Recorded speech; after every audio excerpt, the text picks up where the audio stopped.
हम हिस्ट्री का महत्वपूर्ण चैप्टर लेकर आए हैं जो कि गवर्नर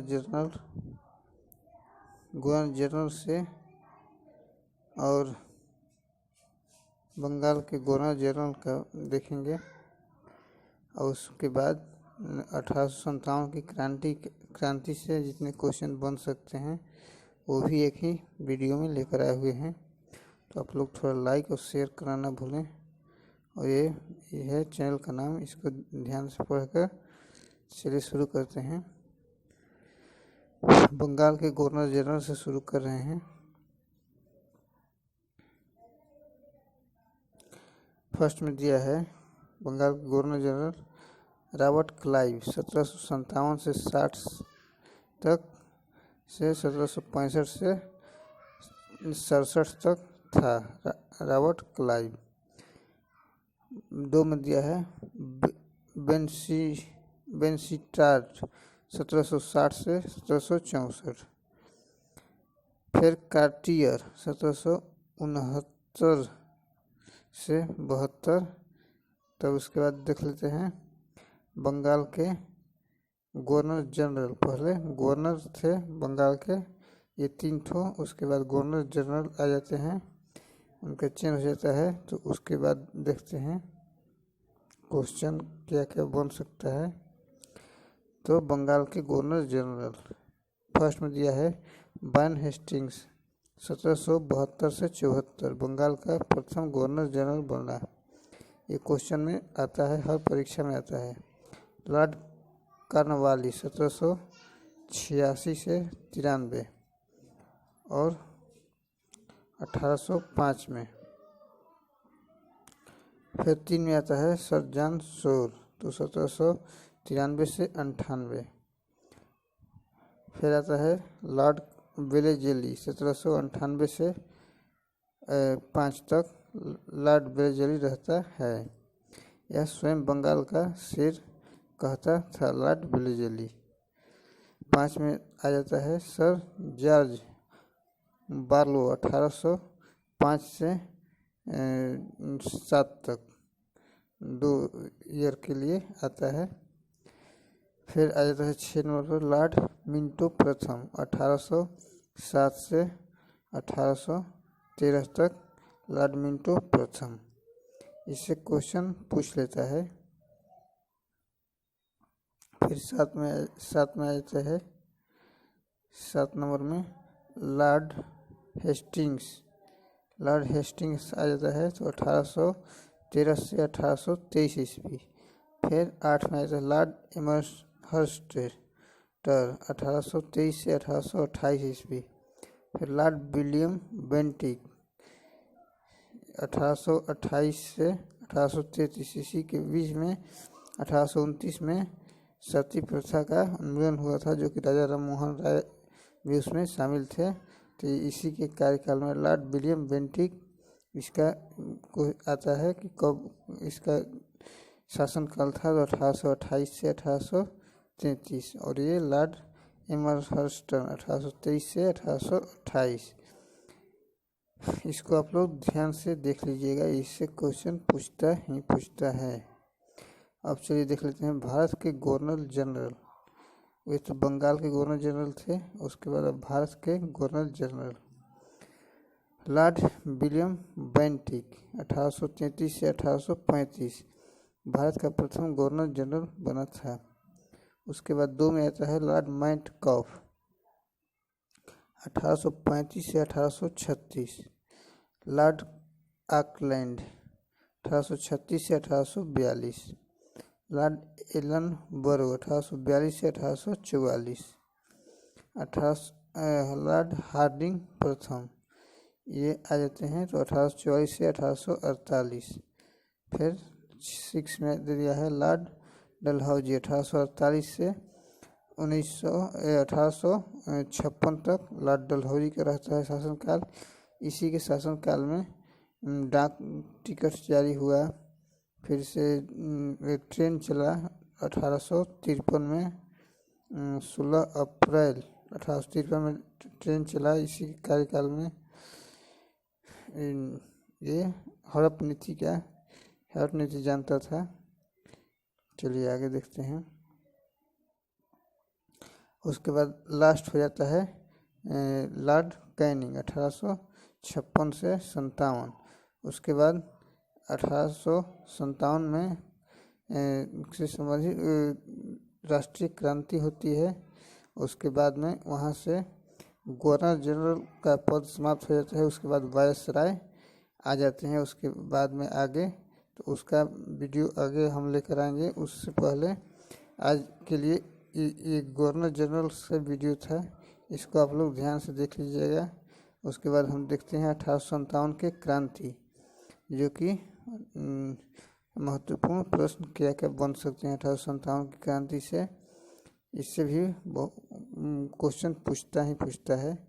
तो 1857 ईस्वी का विद्रोह कहाँ से प्रारंभ हुआ? तो बैरकपुर छावनी से प्रारंभ हुआ था।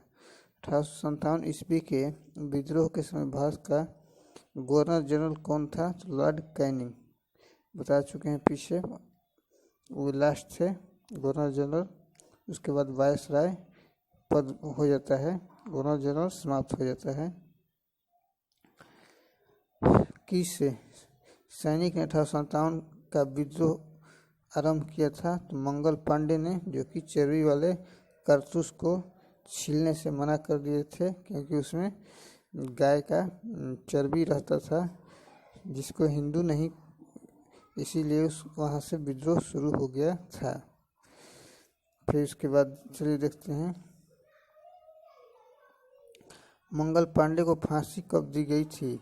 तो 8 अप्रैल 1857 को मंगल पांडे को फांसी दी गई थी।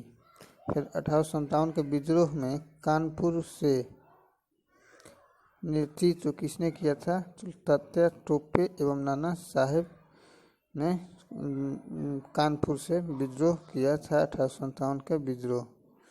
उसके बाद चलिए आगे देखते हैं तात्या टोपे का वास्तविक नाम क्या था? तो रामचंद्र पांडुरंग था। तात्या टोपे का वास्तविक नाम क्या था? रामचंद्र पांडुरंग था। 1857 के विद्रोह में बिहार से नेतृत्व किसने किया था? तो नेताजी कुंवर सिंह किए थे, जो कि आरा के जगदीशपुर से रहने वाले थे।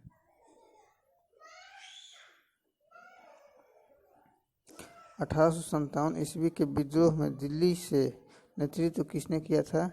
तो बहादुर शाह जफर ने किया था। दिल्ली से बहादुर शाह जफर। 1857 के विद्रोह में लखनऊ से नेतृत्व किसने किया था?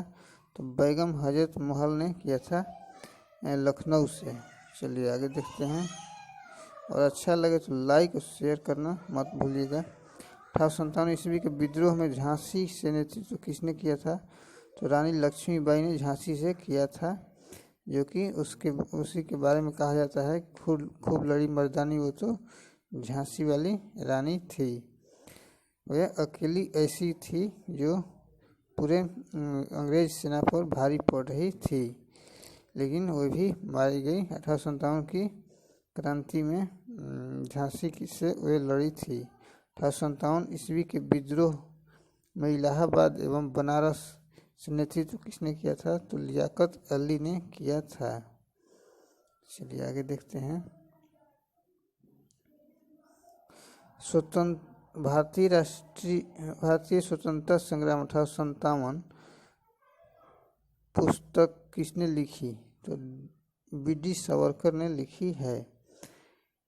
एलिन 57 पुस्तक किसने लिखी है?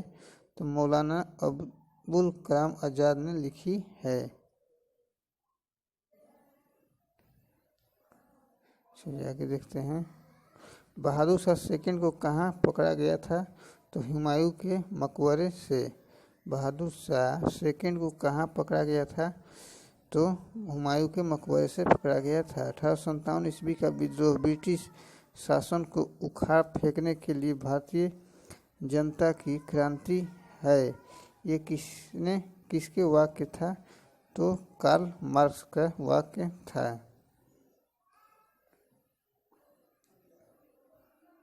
भारतीय क्रांतिकारियों में लक्ष्मीबाई अकेली मर्द है, ये किसने कहा था? तो ब्रिटिश अधिकारी ह्यूरोज ने कहा था कि लक्ष्मीबाई, जो कि झांसी की रानी कही जाती है, वे अकेली मर्द है जो पूरे ब्रिटिश साम्राज्य को हिला दी है। तो ये किसने कहा था? ब्रिटिश अधिकारी ह्यूरोज ने कहा था। रानी लक्ष्मीबाई का वास्तविक नाम क्या था? तो मणिकर्णिका था, मणिकर्णिका था। चलिए आगे देखते हैं।